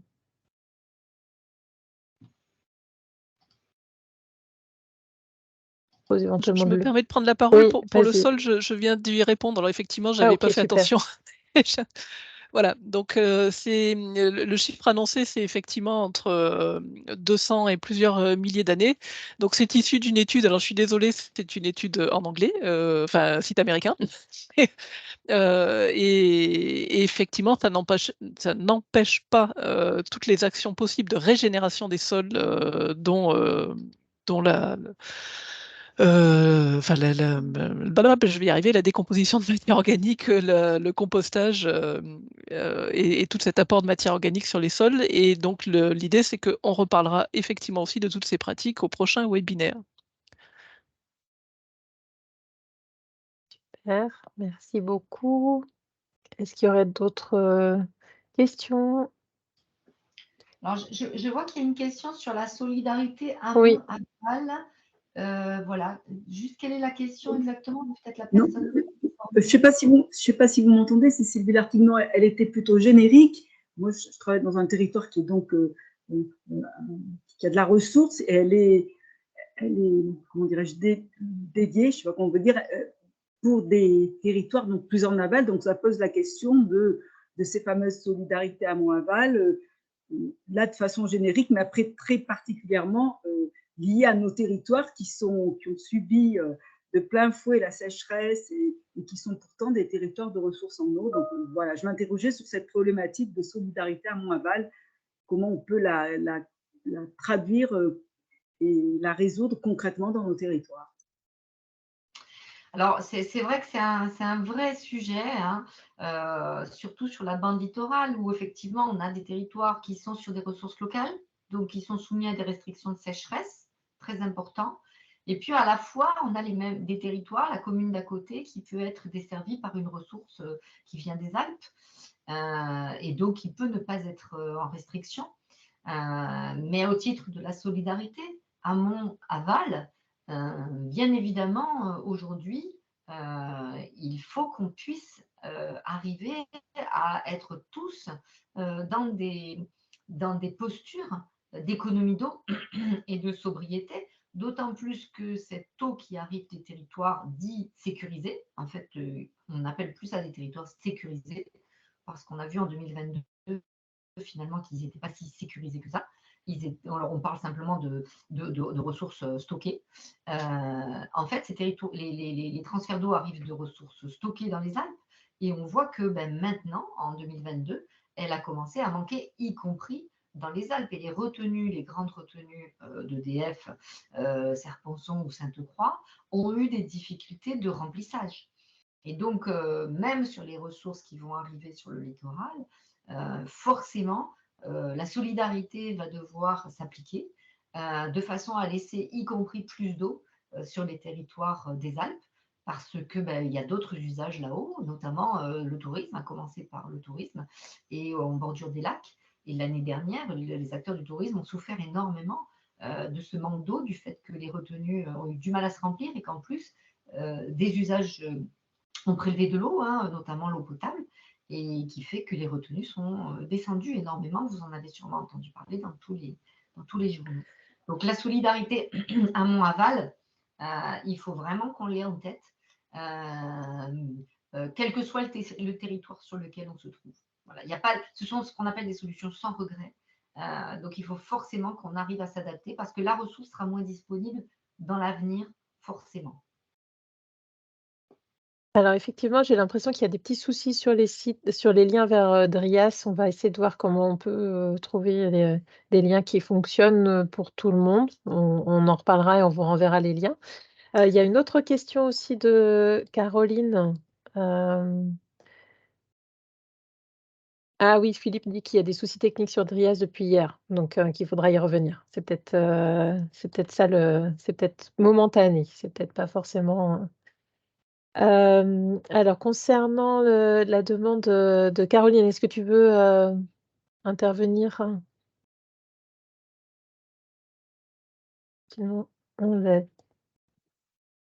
communiquera. Vas-y. À la caméra. Juste, on se pose la question avec quelques collègues du département du Var. La viticulture est quand même très présente comme activité agricole sur notre territoire.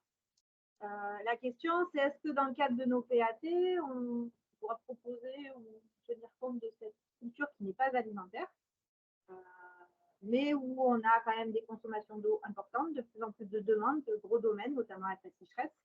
Et puis, nous, on travaille sur la dracémie, sur la valorisation royale de nos déchets verts en tant que collectivité auprès notamment des viticulteurs, puisque ce sont des gros consommateurs potentiellement de gros consommateurs de ce type de matière. Donc, on se dit que c'est, même si ce n'est pas une culture alimentaire, c'est un petit peu dommage. Nous, on le fait, d'autres territoires le font, de squeezer cette question. Voilà. Alors, est-ce qu'on l'intègre ou pas dans les PAT? Est-ce que c'est judicieux? Voilà, c'est un peu la question. Alors, c'est une vraie question de fond, hein, bien évidemment. Et je dirais qu'il y a plusieurs niveaux de réponse, c'est-à-dire il y a un court terme, il y a un moyen terme, il y a un long terme. La viticulture, surtout dans le Var, effectivement, commence à être de plus en plus irriguée, hein. Les réseaux du canal de Provence se développent. Il y a des partenariats, hein, qui sont faits entre le canal de Provence et les agriculteurs, hein, pour développer leur projet qui s'appelle Rosée de Provence. Donc, amener de l'eau, alors bien évidemment, on parle d'eau sous pression, on parle de goutte à goutte, hein, donc on ne parle pas d'un usage de l'eau qui est exorbitant, mais c'est quand même une consommation d'eau et qui n'est pas une consommation prioritaire, comme vous le soulignez tout à fait, hein, ça sert pas c'est pas une culture alimentaire et c'est pas de l'eau potable. La culture prioritaire aujourd'hui, l'usage prioritaire aujourd'hui pour l'eau, c'est d'abord l'eau potable et ensuite l'alimentaire ou les autres usages. Alors la viticulture, le problème, c'est que effectivement, les viticulteurs ont constaté qu'il y avait eu des gros soucis, hein, dans les périodes de sécheresse et de canicule, hein, puisqu'on peut avoir les deux phénomènes qui se conjuguent, hein, la sécheresse, on n'a pas assez d'eau, il ne pleut pas assez, et puis la canicule arrive dessus, et là, donc là, il s'agit d'épisodes de forte chaleur. Et l'irrigation va permettre de passer un peu mieux ces périodes de grand stress hydrique. Alors, je dirais, voilà, c'est pas du tout prioritaire d'irriguer la vigne, mais je ne suis pas autorisée à donner, enfin, je donne mon avis, mais je veux dire, c'est pas l'agence de l'eau qui dit qu'est-ce qu'on doit arroser ou ce qu'on ne doit pas arroser. Donc, voilà, si ça c'est arrosé, c'est arrosé. Je pense que la viticulture doit aussi évoluer vers d'autres types de cépages, vraisemblablement, et vers voilà, d'autres façons de cultiver. Et il y a des expérimentations qui sont faites, hein, notamment par le canal de Provence, pour mettre en place des capteurs, pour savoir à quel moment la plante a vraiment besoin d'eau et à quel moment il faut lui en apporter. En tout cas, moi, ce que je peux vous dire, c'est que l'eau, le volume d'eau global ne va pas être extensible et qu'à un moment, s'il y a compétition entre les usages, eh bien, ce sera l'eau potable qui sera toujours prioritaire. Donc, quelque part, irriguer la vigne, si demain on ne peut plus le faire, ça risque de générer plus de frustration que d'être une vraie forme durable de culture de la vigne. Et peut-être en complément, oui, voilà, Émilie ou Karine sur le volet PAT, en fait, savoir si c'est, un Bah, sujet. je peux peut-être laisser répondre Karine en premier sur le volet PAT. Je voulais répondre sur le regard des données scientifiques et de l'évolution de la viticulture au niveau français. Voilà, donc je pourrais compléter après Karine. Sur le volet PAT, moi je trouve que c'est effectivement une bonne question et on a une réponse, je dirais, technique et de bon sens. La priorité n'est pas aux cultures qui ne sont pas vivrières ou nourricières sur les PAT. Mais on ne peut pas s'extraire d'un contexte territorial. Donc voilà, je pense que la réponse de bon sens, c'est celle que Madame Hervaux a donnée, en fait. Voilà. Et du coup, pour compléter, j'essaie de continuer dans le bon sens. Quand on voit les projections climatiques, on voit vraiment qu'il y a un intérêt à faire évoluer nos pratiques, quand on voit l'impact sur la viticulture. Je ne suis pas une spécialiste, donc je pourrais passer la parole, mais ça ne serait pas le débat aujourd'hui. On voit bien qu'il y a un intérêt aussi bien écologique que pour de la préservation des ressources, mais aussi au niveau économie. Je reviens sur mon coût de l'inaction, le coût de l'action et l'adaptation au changement climatique. On voit bien sur les vins de Champagne, par exemple, que dès 2009, ils ont commencé à adapter non seulement au niveau des pratiques culturelles, mais aussi de tout ce qui est autour sur les méthodes, etc., et à planter ailleurs et à diversifier, en fait, à commencer à réfléchir à d'autres endroits sur la diversification des cultures. Donc, et je pense que le PAT est un super outil, non seulement d'action, mais aussi de sensibilisation et d'évolution des pratiques. Et je pense que et de l'utiliser aussi pour montrer, voilà, il faut qu'on évolue. C'est très intéressant. Je peux apporter un complément si vous permettez. Donc François Groël, Chambre régionale. Il ne faut pas oublier quand même qu'il y a des travaux de recherche très importants qui sont conduits tant par les stations d'expérimentation que par les services de développement, que par le Centre du Rosé, par exemple, sur l'adaptation et par l'INRAE, par exemple, sur l'adaptation des cépages, sur la génétique, sur les techniques d'irrigation.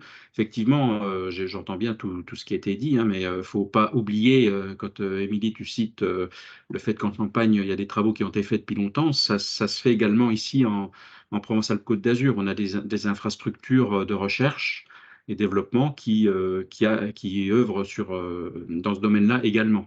Voilà, donc il ne faut pas nier les efforts très importants qui sont menés, notamment aussi sur les pratiques culturales. On parlait de la gestion de la matière organique des sols qui va contribuer au stockage du carbone, mais également au stockage de l'eau.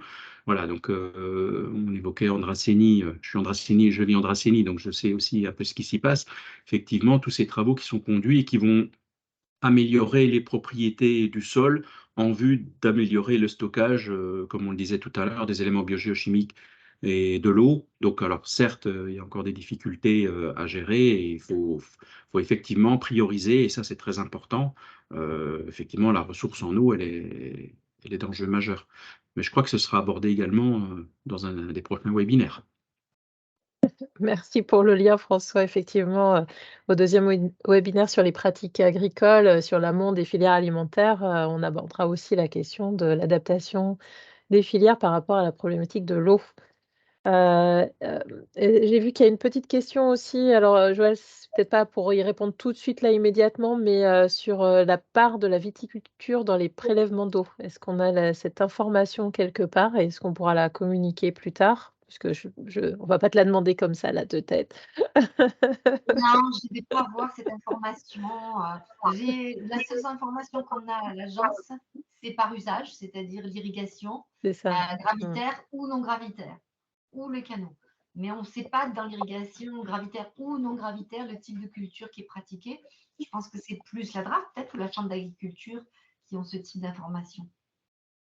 Ouais, sur les prélèvements d'eau, c'est vrai que c'est pas évident. On n'a effectivement pas forcément les usages de chaque parcelle irriguée derrière les données qui sont plutôt liées au prélèvement, en fait, ouais, et à la consommation.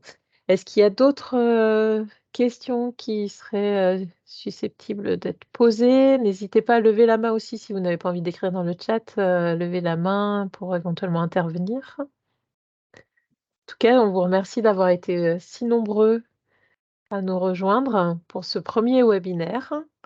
Et puis c'est vrai que ça n'a pas été précisé, hein, mais l'idée ce sera aussi en octobre de vous proposer une rencontre en présentiel autour de ces questions-là, pour voir concrètement dans vos PAT quelles sont les actions qui émergent et comment elles peuvent être accompagnées dans ce cadre-là aussi, autour de ces questions d'adaptation au changement climatique. Donc l'objectif, c'est de vous apporter pendant ces 3 webinaires un maximum de ressources, d'infos, de connaissances, voilà, d'élargir un peu le spectre de c'est quoi l'adaptation au changement climatique dans un PAT, pour que vous puissiez commencer à prospecter, à réfléchir sur vos territoires, sur des propositions d'action pour vos futurs programmes d'action. Karine, Émilie, est-ce que vous aimeriez peut-être rajouter quelque chose? Je ne sais pas s'il y a une question ou pas en plus. Non, je ne crois pas. Dire merci pour toute l'organisation, féliciter Christelle et les intervenants et remercier pour les personnes présentes parce qu'on a une belle représentation avec un peu plus de 50% des projets alimentaires territoriaux, des animateurs, des relais dans les différents territoires. Donc, ça fait plaisir.